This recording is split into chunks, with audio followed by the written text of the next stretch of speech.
Bonjour et bienvenue. Aujourd'hui, on se penche sur une source unique. C'est un article très court, publié ce matin, le 4 décembre 2025, sur wisport.com. Le titre est assez simple. Première Ligue, Iliman Ndiaye, nominé pour le titre du plus beau but du mois de novembre. Alors, à première vue, on pourrait se dire que c'est une brève, une petite info, mais on va voir que cette dépêche, en fait, elle agit un peu comme un prisme. Elle révèle bien plus que ça. Et oui, elle raconte une histoire bien plus grande sur le parcours du joueur, son impact et même la fierté de ses supporters. Exactement. Alors, l'info brute, c'est ça. Iliman Ndiaye, attaquant sénégalais qui joue à Everton, est en lice pour le plus beau but de novembre en Première Ligue. Le but, c'était contre Sunderland. Mais ce qui m'a tout de suite frappé, ce sont les mots choisis dans l'article. On ne parle pas d'un tir puissant ou d'une finition clinique, non. On nous parle d'une, et là je cite, « délicieuse réalisation ». Délicieuse, j'adore ce mot. Oui, ou Ndiaye, je cite encore, c'était jouer de la défense des Black Cats avant de mystifier le gardien adverse. Le ton est posé là. Ah oui, c'est un point de départ qui est crucial. Le champ lexical, c'est pas du tout celui de la performance pure. Délicieuse, ça renvoie presque à la gastronomie, à l'artisanat. C'est ça. Et les mots « mystifier », c'est jouer d'eux, ça évoque l'intelligence, la ruse, presque une sorte de magie en fait. Le journaliste, il ne fait pas que rapporter un fait, il est en train de peindre une scène. On comprend tout de suite que ce but, il a quelque chose de spécial. Ce vocabulaire, ça fait de Ndiaye un artiste, pas juste un buteur. Et ça, c'est le premier fil qu'on peut tirer. D'accord. Donc l'action, elle est déjà présentée comme une petite œuvre d'art. Mais pour bien comprendre la portée de tout ça, il faut savoir qui est l'artiste, justement. Est-ce qu'on parle d'une légende du club ou... Eh bien, c'est là que le contexte donné par l'article change absolument tout. On nous dit qu'il est arrivé lors du mercato estival. Donc il est là depuis, 3-4 mois. C'est tout récent. C'est un nouveau venu.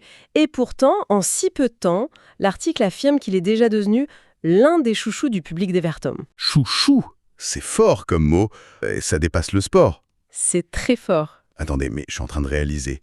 Il est là depuis une poignée de matchs et il est déjà en favori. C'est incroyablement rapide. Surtout en Première Ligue. C'est fulgurant. Et l'article donne ses stats visiblement 4 buts et une passe décisive en 14 matchs.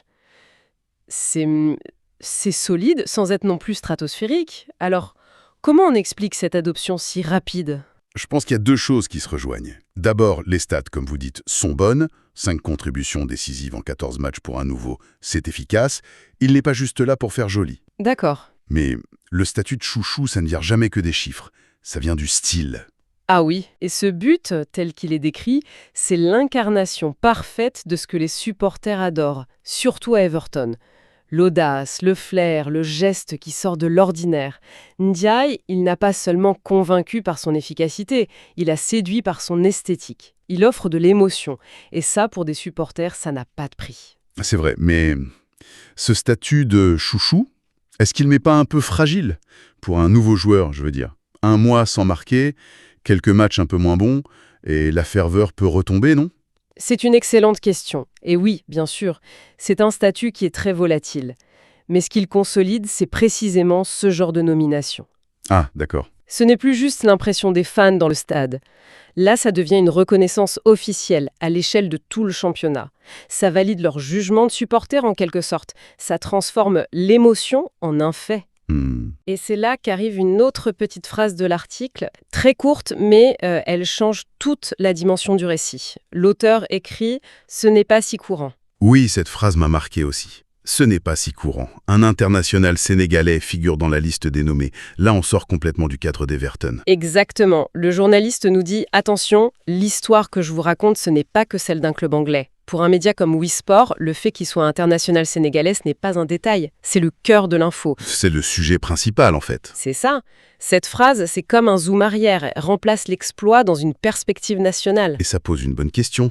On est en 2025. On a l'impression que des joueurs africains, et sénégalais en particulier, brillent en Europe depuis des décennies. Je pense à Sadio Mané, Dembaba et Ladji Diouf avant l'heure. Bien sûr. Et ils ont ouvert la voie. Mais cette phrase nous rappelle que chaque nouvelle réussite est encore perçue comme une nouvelle victoire, une confirmation. Ça suggère que malgré tout, cette reconnaissance n'est jamais totalement acquise. Surtout en Première Ligue, le championnat le plus visible du monde. Vu comme ça. Pour le public de Wii Sport, Ndiaye, ce n'est pas juste un joueur, c'est un ambassadeur.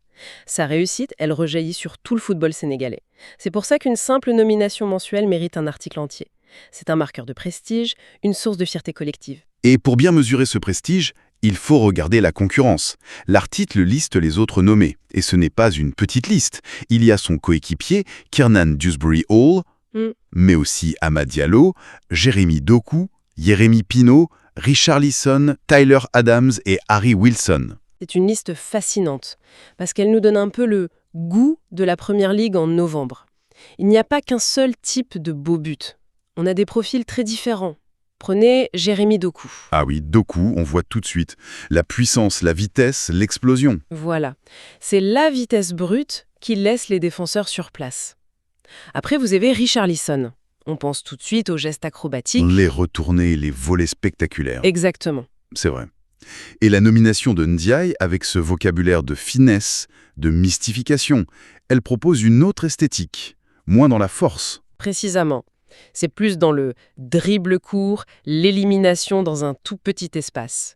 Et ce qui est intéressant, c'est que la Première Ligue, avec ses nominations, ne récompense pas une seule définition du beau. Elle célèbre tout un spectre de talents. Le but d'Ndiaye, il est dans la catégorie de l'élégance technique. Et se retrouver là, aux côtés de la puissance de Doku ou de l'acrobatie de Richarlison, c'est une validation énorme. C'est une reconnaissance de son style propre. Oui, ça veut dire que sa signature est reconnue comme l'une des plus belles expressions du football ce mois-ci. Et le fait que son coéquipier, Dewsbury-Hall, soit aussi nominé, qu'est-ce qu'on peut en tirer ? Ah, ça c'est un indice très important. Ça nous dit que l'éclat individuel, il n'arrive presque jamais dans un vide collectif. 2 nominations pour le même club, et Martin, dans le même mois. C'est le signe d'une dynamique offensive qui est très positive, peut-être un changement de tactique qui paie, une confiance collective, les joueurs se sentent libres de créer. Le système le permet. Voilà. On célèbre le geste de Ndiaye, ce moment de génie, mais ce génie a pu s'exprimer parce que le collectif autour le lui permettait. C'est la tension classique du football, l'exploit est individuel, mais ses conditions d'émergence sont collectives.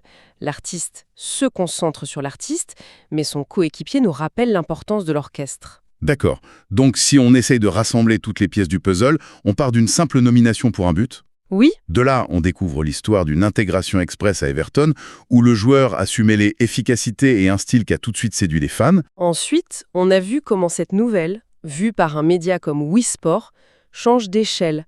Elle devient un enjeu de fierté nationale. Une preuve de la vitalité du football sénégalais. C'est une histoire de représentation plus que de sport. Et enfin, en regardant la concurrence, on voit que sa performance est validée au plus haut niveau, comparée à d'autres grands noms du championnat. C'est ça. D'un simple article, on a une vision à 360 degrés. Le joueur, le club, la nation et le championnat. C'était assez fou. Exactement. Et tout ça, ça nous amène à une réflexion finale, je trouve. Cet article de Wii Sport, il est en apparence purement factuel. Il rapporte une nomination. Point. Oui, à la base, c'est ça. Mais en réalité, il fait beaucoup plus. Par le choix des mots, par le contexte, par l'insistance sur la dimension nationale. Il ne fait pas qu'informer, il construit une narration. Il participe à la création de la légende du joueur. Le but, il a eu lieu sur le terrain, c'est un fait. Mais sa signification, son importance, tout ça est façonné par le récit qu'on en fait après coup. Et ça soulève une question qui est fascinante, je trouve. Est-ce qu'un exploit sportif appartient vraiment et uniquement aux joueurs qui le réalisent ? Ou bien, est-ce qu'il appartient tout autant, sinon plus, à la communauté qui le reçoit, qui le célèbre et qui choisit de raconter son histoire d'une certaine manière, pour en faire le symbole de quelque chose qui, au fond, la dépasse ?